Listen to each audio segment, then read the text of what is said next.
I've made so many mistakes with 3D printing, and I feel most of them have been pebcac, either because I sliced incorrectly or the file itself just wasn't optimized for the type of printer that I have, learning where to put supports.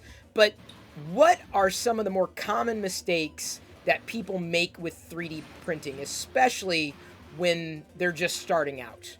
Things that could be Yeah, avoided, your recommendations for avoiding mistakes, really. yeah. Um, so, so it's funny because this is like what my business is based off of. But um, the first rule that I'm gonna clue everybody on is that when your print fails, it's not the filament.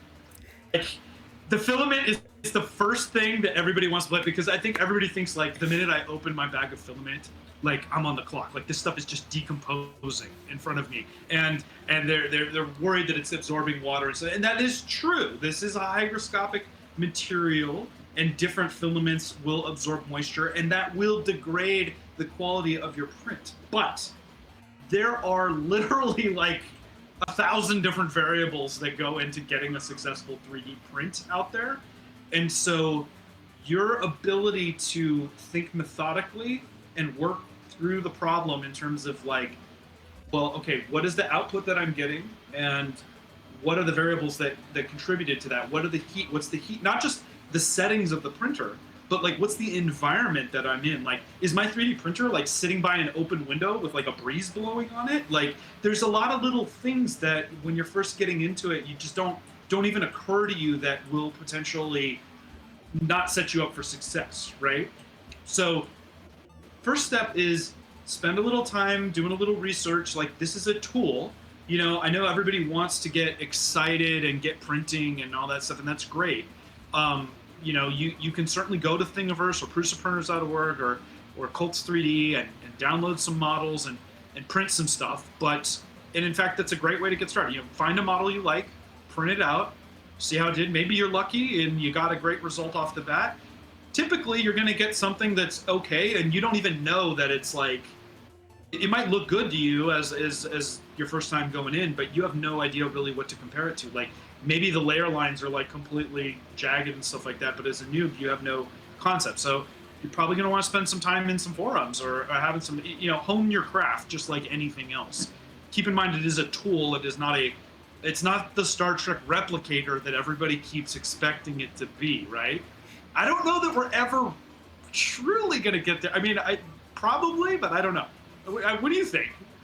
I think maybe, but not within our lifetimes. That said, it's been pretty amazing just to have the technology that we have now to do what we do. It is pretty astounding. I've like I said, I've certainly made mistakes and tried to learn from them. How would you recommend people go about learning from their mistakes without getting to the point where they're just like done with it? Whether they Yeah. got the quote unquote right printer or the quote unquote right filament, how would they move past those mistakes? Right. So the first thing is you have to ignore all that noise because when you go onto the internet, you know this as well as anybody else. There is always going to be that crowd that's out there that's going to be like, you're an idiot because you got X printer or you got X filament or whatever. Like, you need to just get some print hours under your belt. You go and I happen to be the kind of person that enjoys watching YouTube videos or reading through forums or whatever. I need to learn by doing. Like I'm a hands-on person, right? But I'm also a learn by failing person, and so my level of tolerance for the print failed, I got my spaghetti mess, whatever. Okay, start over, start fresh. Like patience. You need to be patient, and you need to accept the fact that you will fail, and that's fine, and that is part of the process. And until you put in the hour, who is that? The Malcolm Gladwell thing? Like you need. I don't think you need 10,000 hours to be a pro necessarily. Like I would never call myself a pro. I've got tons and tons of hours in, but I'm learning something new every day. I come across new failure modes every day. Um, oh, I've never seen a print fail like that before, and why? And then I go through the decompression of the why, But I like that process.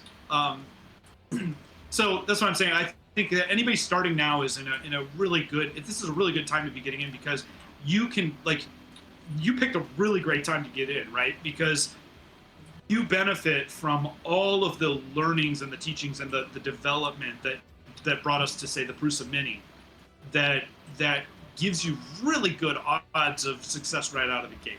That's not to say that even the Prusas and stuff aren't without their, share of flaws. But the reason I advocate for Prusa is because they control the ecosystem in a really, really good way. Like Joe and his team know that the more variables that I can control going into the process, the better off the odds are for success, and that includes the filament, the slicing, the printer itself, the support that you get. And you will get support. You contact Prusa support. You will talk to a person. They will help you through your problem, and they will send you stuff if you need it, and they will help you install it if you need to, or they will help you send it back, which is crazy when you think about it. It's got to go all the way back to the Czech Republic. They stand by their stuff, and so you get what you pay for. And when you factor all of those things into account, there's no other company out there at this kind of price point that can even touch it. So that's why I really like it's the machine. When you look at the machine, people are like, oh, I could build that for way cheaper.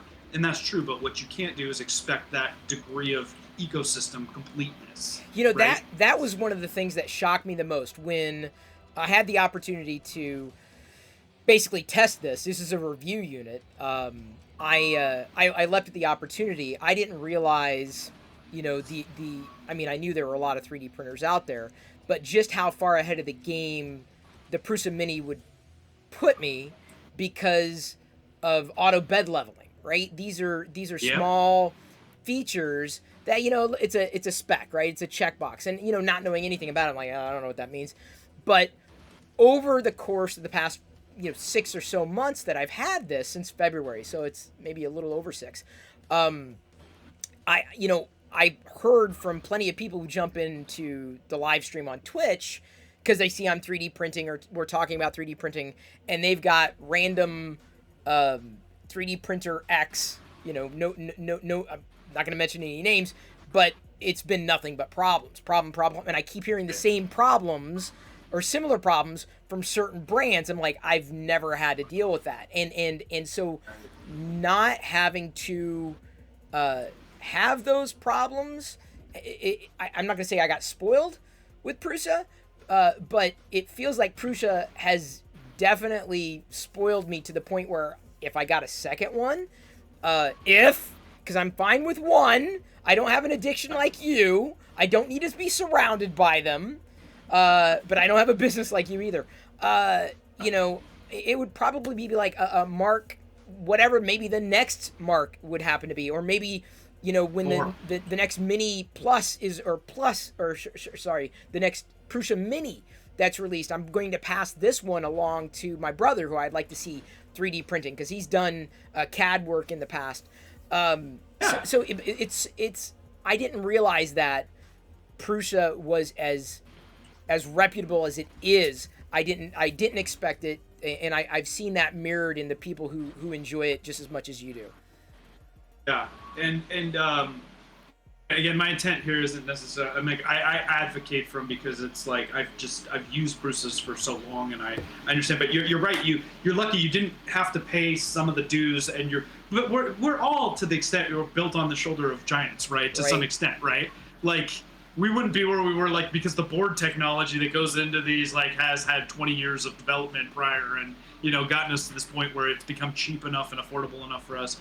And I love just every day talking to people that are just new and excited and get bit by the 3D printing bug.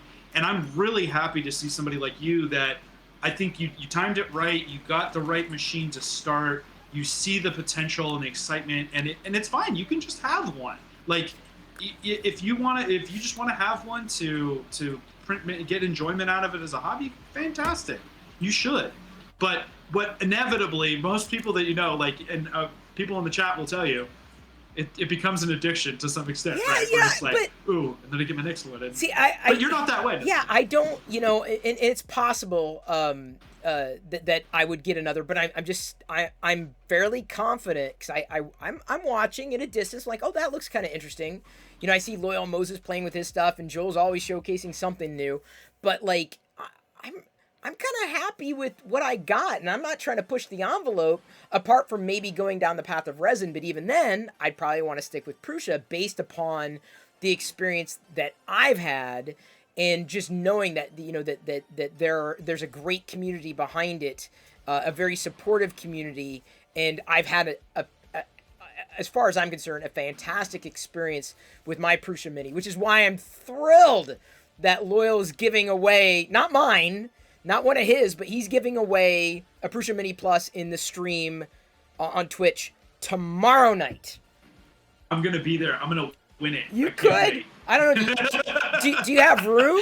I wouldn't do that. I wouldn't do that. Yeah. No, I don't.